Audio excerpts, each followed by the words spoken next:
আমরা যেন জামাল শরীফ হিরুর স্মৃতিগুলি আমাদের পাতা থেকে মুছে না ফেলি।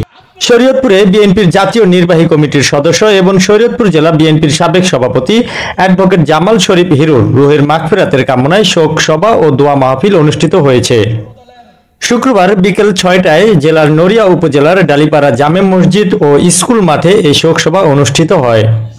এতে নড়িয়া পৌরসভা বিএনপির সাবেক সভাপতি শাহজাহান ব্যাপারী সভাপতিত্বে প্রধান অতিথি হিসেবে উপস্থিত ছিলেন বিএনপির নির্বাহী কমিটির সদস্য এবং শরীয়তপুর জেলা বিএনপির সভাপতি শফিকুর রহমান কিরণ। এছাড়াও উপস্থিত ছিলেন উপজেলা বিএনপির সাধারণ সম্পাদক ফরিদ আহমেদ রয়েল মাঝি, সাংগঠনিক সম্পাদক মতিউর রহমান সাগর, যুব দলের সাধারণ সম্পাদক মাহবুবুর রহমান খোকন, স্বেচ্ছাসেবক দলের আহ্বায়ক ওহিদুজ্জামান উজ্জ্বল, সদস্য সচিব বিএম আজিজুল হাকিম সহ বিভিন্ন ইউনিটের নেতৃবৃন্দ। এ সময় প্রধান অতিথি শফিকুর রহমান কিরণ শোকসভায় বক্তব্যে অ্যাডভোকেট জামাল শরীফ হিরোকে নিয়ে বিভিন্ন স্মৃতিচারণ করেন। মানুষ হয়ে জামাল শরীফ হিরোর স্বপ্ন বাস্তবায়ন করার পক্ষে কাজ করি।